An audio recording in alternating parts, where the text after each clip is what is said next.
Noted NFL source of news, information man Nick Fitzy-Stevens is reporting that the Philadelphia Eagles could be prepared to trade with the Patriots for the number 4 pick and the right to draft Abdul Carter if he fell to that spot. Included in that trade would be A.J. Brown. Your reaction? My reaction would be I'm still not totally sure why Philadelphia would do that, considering the plethora of bodies they have coming off the edge to begin with. But, look, there's definitely been some smoke around A.J., and we know he wasn't particularly enthralled over the course of last season because of his usage and because of the quarterback play. So, I mean, you can never rule any of that stuff out. And, you know, we get closer and closer to the draft. I think you're going to hear more and more stuff come out, you know, whether it's strictly rumors or leaks or whatever. But, like, you know, usually as we get closer and closer to the draft, it starts to pick up for sure. Mike, in reading your work this morning on, say it with me, Eddie, the Boston Sports Journal. Nailed it. One of the points that you brought up was that Mike Vrabel needs to apply some of the lessons that he's learned in past drafts and past spots during his coaching and executive career. So what are some of the lessons that jumped out to you in looking at his draft record from the past? They definitely took some risks on character guys. They took some risk on injury guys in particular. You know, Caleb Farley, who was, by all accounts, a top 10 player in that draft, but he had back surgery right before pro day, and they still picked him. You know, and he fell. It was picked 22 overall, but, like, he did nothing for them. He could barely get on the field and got hurt multiple times, including another back surgery. Isaiah Wilson was a pick they made at the end of the first round. A lot of questions about him leading up to that. Like, what, this kid, does he really like football? You know, there's some off-field stuff. They took him. He played 4 snaps for them as a first-round pick and was traded 11 months later and never appeared in the league ever again. So it's like, yeah, and it goes beyond that. Like, I just listed the first-round stuff. If you go and look at their draft history, like I was trying to say when I was initially writing the piece, it's a mixed bag. And I was like, that's not honest. It wasn't a mixed bag. It was mostly poor. Not a lot of keepers in there. Their 2019 draft was awesome.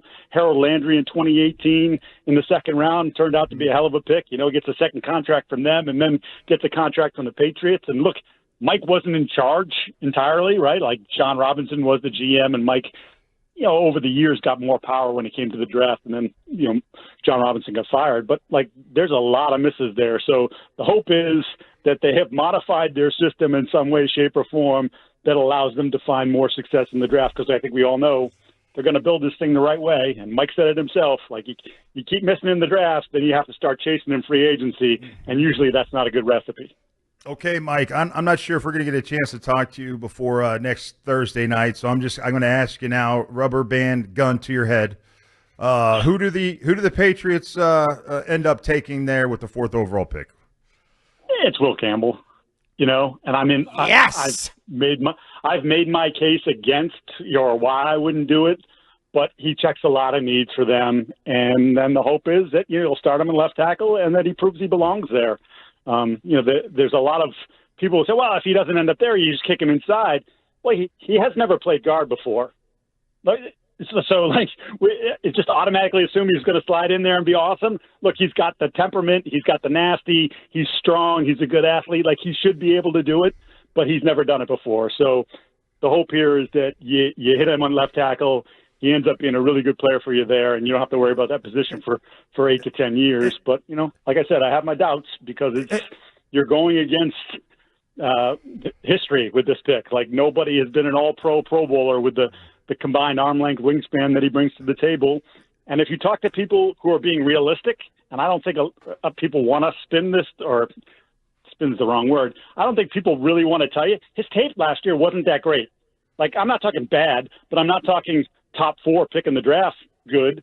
So, you know, it's just something that people have kind of glossed over because they like the player and they like, you know, obviously there's a need here. So pump them up as much as you can. You know what? But just real quick, I want to follow up. Have you ever heard of a prospect kind of being he's kind of comes at people? Like, if he heard you say that right now, Michael, he would come at you. I mean, he's got things to say for people that question is. I mean, have you seen kind of a prospect, I don't know, chirp back at people, you know, kind of doubting the measurables like Will Campbell has?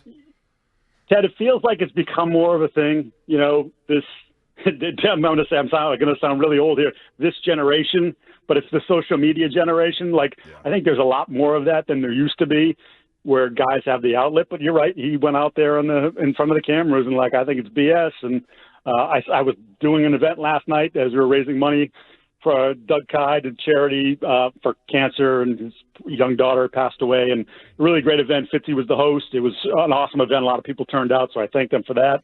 But I did say at one point, because we were talking about picks, and I'm like, I wouldn't do it. And I said, this is going to be really awkward when they draft Will Campbell. And I have to stand in front of him and be like, well, I wouldn't have done it, but okay, let's go. You're the sting stunk guy. That is. Just consistency there. Mike Have Giardi, everybody hate me. It's great. Boston Sports Journal. Yesterday, we kind of had this little bombshell or whatever it is. All of a sudden, people realize, wait, Kolton Miller is not taking part in off-season workouts, and he wants a new contract. Hey, he plays left tackle, and the Patriots need a left tackle. Is there any dots to be connected there potentially in the next, 6 days? Because I would think you'd want to get it done before the draft arrives.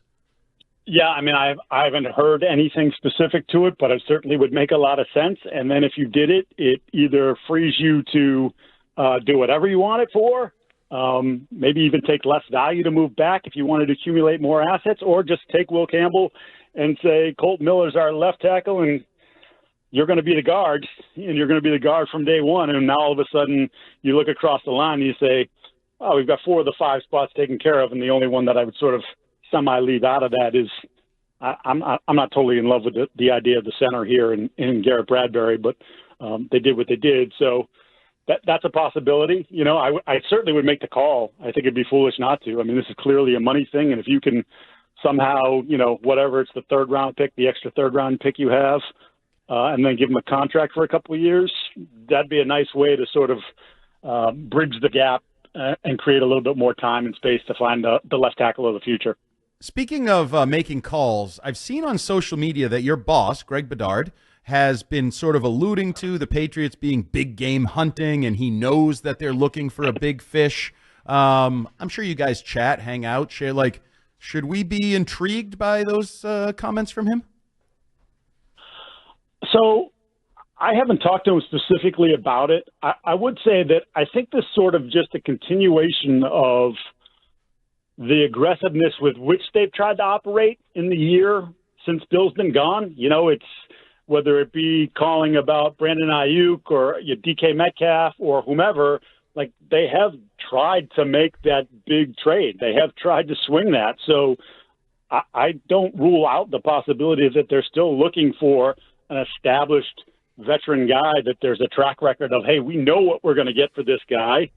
The question is, what are you willing to give up? Because I think one of the themes that sort of I gained from talking to people around the team during free agency was like, well, our roster's not good enough to give up high draft picks. Now do they feel like what they've done in free agency give them a little bit more leeway to say, hey, you know what?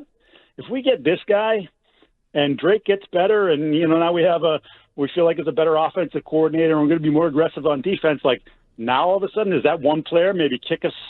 I don't want to say over the top, but kick us from 7-win team to maybe a 9-win team, and maybe we're sniffing the playoffs. Like I don't know. That's a question that I have to answer inside. I would still try to continue to keep my picks and build that way, but it's clear that they have explored trying to find those guys. Okay, Mike, since you got the Patriots taking Will Campbell, I'm guessing you are going to say it's chalk for the first 3. You assume Cam Ward's going to Tennessee, Travis Hunter to Cleveland, Abdul Carter to the Giants. You see that that's how it's playing out in the draft? I mean, I could see a trade there, Ted, at 3.